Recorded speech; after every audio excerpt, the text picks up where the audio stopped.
Hello and welcome to the Reviews Brothers. Over here in Europe there's a pretty popular character called Asterix. He's a little French guy that looks like Hulk Hogan and he fights Romans with a magic potion along with the rest of his village and his best mate Obelix. There have been comics, cartoons, movies and of course video games based on his exploits, some of which we're going to take a look at right now. Let's start on the NES because why not? The imaginatively named Asterix is an action platformer where you of course take control of the mini Hulk Hogan lookalike as he sets off to rescue his best mate Obelix, who's been kidnapped. This makes it one of the few Asterix games that doesn't give the option to play as both characters, which is a bit of a shame.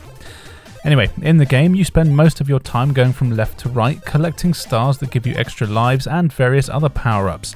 A lot of the other useful things are hidden in A blocks that you'll need to punch to open up and see what's inside.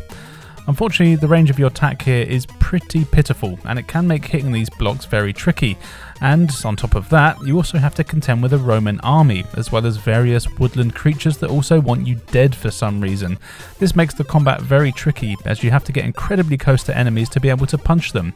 You do get used to it after playing for a bit, but most of your deaths can feel pretty cheap.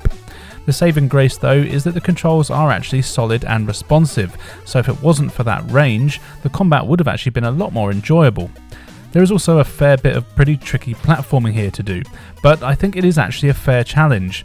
You will need to learn some of the levels and you'll definitely use a lot of continues here, but the more I played it, the more I found that I did actually want to carry on. As I said before, there's item blocks that you can punch to reveal hidden items. Some of these have keys inside them. Collect these keys and you go off to a bonus stage, which is pretty cool. They remind me of the underground levels in Mario. As you can see, the graphics here are decent, with a lot of colour and a surprising amount of detail on just about everything. It looks about as close to the comics as you could probably get on the NES. All the levels look unique, and overall there's really no complaints in the visual department. The music is a mixed bag though. Each world has its own music, so you do get a bit of variety, but it ranges from ignorable to quite annoying, and a lot of it sounds like it comes straight from a Commodore 64, which normally would be a good thing, but the loops are very short, which doesn't really help. There's not really much more to say about this one. It is a pretty standard action platform game, but you know what? I would recommend checking it out if you can.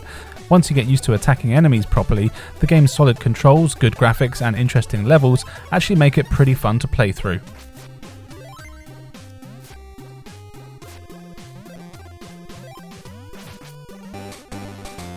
Over to a Nintendo handheld now for Asterix and the Search for Dogmatics for the Game Boy Color, made by Rebellion, the same guys that gave us Dread vs. Death on the GameCube, which is an awesome game. This is another action platformer, but it also has some puzzle elements to it. To start, you're presented with a map and you can choose from various different areas to explore, and what's almost interesting here is that you have to go back and forth between the levels collecting items to progress further into the levels. So you might get far into one stage and then come across a locked door and you have to go back later once you've found the key for it. What's also nice is that you can choose between Asterix and Obelix as you search for Dogmatics, who, by the way, belongs to Obelix in case you aren't aware. But there's a few times where you can't use a certain character as they might not be fast enough to outrun enemies or something along those lines. The graphics here aren't too bad, in fact they're quite good, and I'd imagine they look quite appealing on the small screen. There's not a ton of colour here, but there is a fair bit of detail which is nice. Sadly, everything is pretty choppy though, and it can be hard to know what's in the foreground and what's the background. This means you can get hit by flaming torches that look like they're way in the background. The biggest problem with the game though are the controls, which are pretty terrible. Jumping and attacking both just seem pretty broken, with collision detection being some of the worst that I can remember seeing. You'll often bounce off ledges for seemingly no reason at all, and you'll take damage from enemies that are miles away from you. You do have an attack, but it's about as good as useless, and you need to be very close to enemies, but the hitboxes are just broken on some enemies, and it makes progressing infuriating at times. Also, actually knowing where to go next is usually anyone's guess, and can mean you're often walking around quite large areas filled with terrible platforming and fighting enemies for no reason. Overall, this was really just not much fun to play at all, and unless you're an Asterix collector, there's definitely no reason you need to check it out.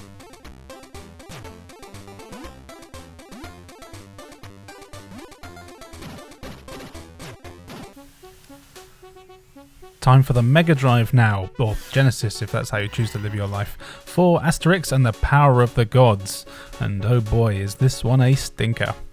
It actually plays quite similarly to the Game Boy Color game, but as far as I know, it has nothing to do with it, and it was even developed by a different company, so yeah, definitely not. Anyway, here you are tasked with finding a bunch of trinkets left around by the gods to help give you some extra power to see off those pesky Romans. To do this, you'll need to visit various locations and platform your way around them, finding items to help you navigate the map area, so there'll be a fair bit of backtracking here, but I don't really mind that if it's done well. Each of the areas you explore are quite large and have quite a few puzzle elements in them. As well as fighting the Romans, you'll need to do some basic block puzzles, moving them around so you can make a jump or reach a switch that opens a door or moves an obstacle. This is fine, but the controls here barely work, so doing anything simple is a massive chore. Picking up a crate and putting it where you want it is just not as easy as it should be, and it should be pretty damn simple. And of course, it also means that the combat here is just awful. You've got the shortest, chodiest punch I've ever seen in any game, and it is almost useless. I tried to avoid fighting as much as possible, and it was just so bad.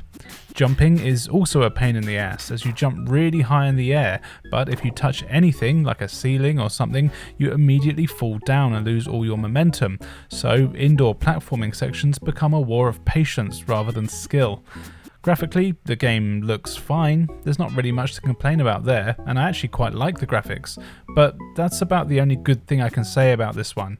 The sound here sounds like it's coming from PC speakers in the 90s, and the music loops are about 10 seconds long and will drive you insane. And that's really all I want to say about this game. It really sucks, don't bother playing it.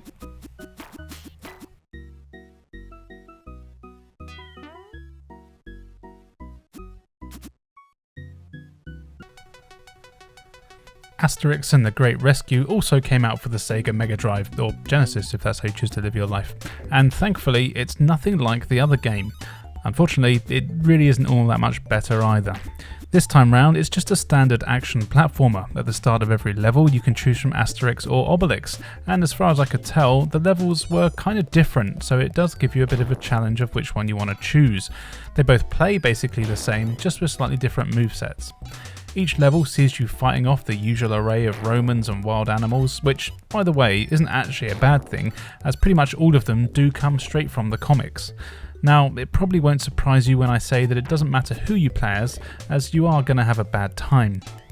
Both characters have an awful range on their attack, which is something that every 8 and 16-bit Asterix game has in common, except for the Master System one, which is awesome, but we're not covering it today. I really want to know why this was. I'm pretty sure it's just incompetence. Ah well. But yeah, it's the same here. You'll be fighting Romans and animals, but mostly you'll be fighting terrible controls, poor hit detection, and even worse, a diabolical timer that is so unnecessary. It barely gives you time to figure out where you are, let alone where you need to go. The levels often have multiple paths which can be opened with hidden switches, but unless you already know where they are, you're not going to have time to find them, so what's the point? But yeah, the combat here is so feckin' bad. Your attack barely works, and fighting even the smallest enemies is a chore. You have to walk towards them, hammering the button and hoping for the best, but you'll almost always be the one that gets hit first. This is honestly one of the worst games I've played in a long while, so as always with games like this, make sure you check it out, because I want everyone to suffer the same as me.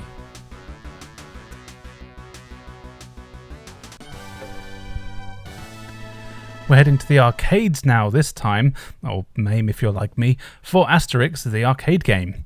This game came out when scrolling beat-em-ups were all the rage. It's a 1 or 2 player brawler where you get to take control of Asterix or Obelix, or both if you're playing 2-player co-op, and yep, you guessed it, you've got to punch Romans in the face. A lot. Graphically, this game is awesome, and I actually remember seeing it in a toy shop in my hometown of Winchester when I was a kid, which is also the first time I actually played it. I was blown away by the big sprites and all the detail, as the arcades weren't common near me, and I only had a lowly NES or possibly a Master System at the time. But anyway, yeah, the game looks great. Everything is right out of the comics, and you'll see all your favourite characters here. It does mean that there's not that much in the way of variety of enemies though. The controls here are decent. They are your standard fare with an attack button and a jump button. What else do you need? You can press them at the same time to do a special attack, but other than that you basically have one combo and a jump attack. Thankfully, unlike every other game we've looked at, the combat here is really good. Your attacks have some weight behind them, and most of the time everything feels like a fair fight.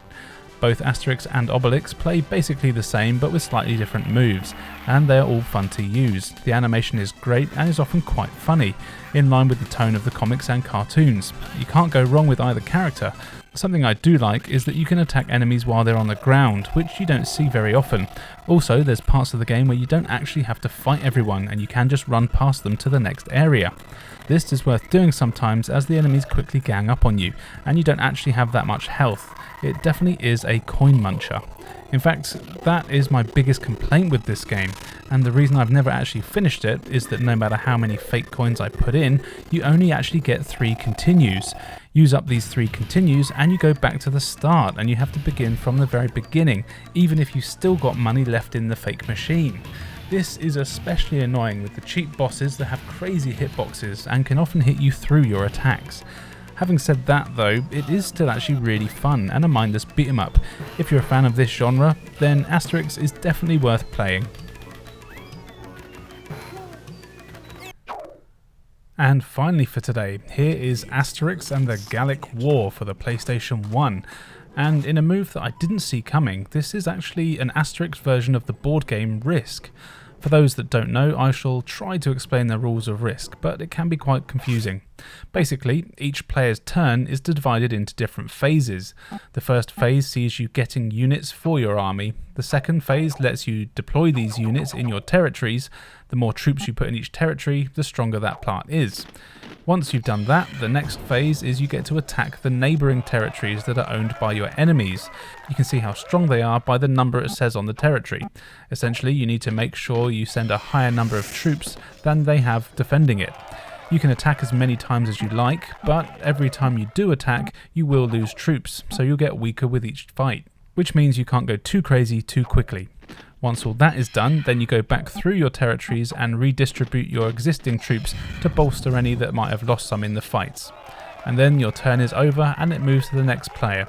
It sounds really confusing, but when you're playing, it's actually not too bad. Now, I love playing Risk, but something you do need to know is that it is not a quick game to play, and it will take a few hours just to get through one game. As you take control of more territories, you earn larger number of troops per turn, and there is a surprising amount of strategy to the game. But yeah, if you know Risk, it's that with Asterix coat of paint, and it actually works really well.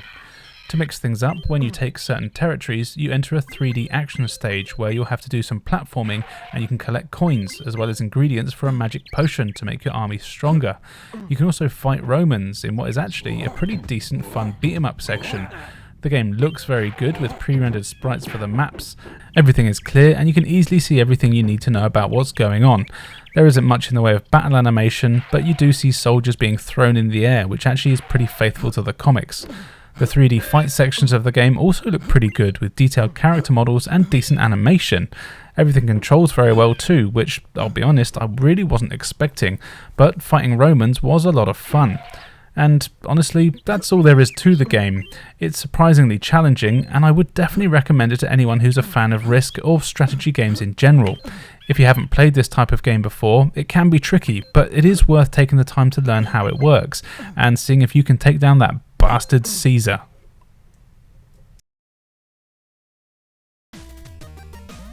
So there you go, 6 games based on the Asterix license. There's loads more out there, including the awesome Master System game I mentioned earlier, so no doubt I'll cover these lot again and do a part 2. So don't forget to let me know down below what Asterix games I should check out next time. Let me know in the comments below. On the screen now you can see where you can follow us, so why not do so? We'd love you to come along. And now all that's left for me to say is thank you for joining us, and we'll see you next time.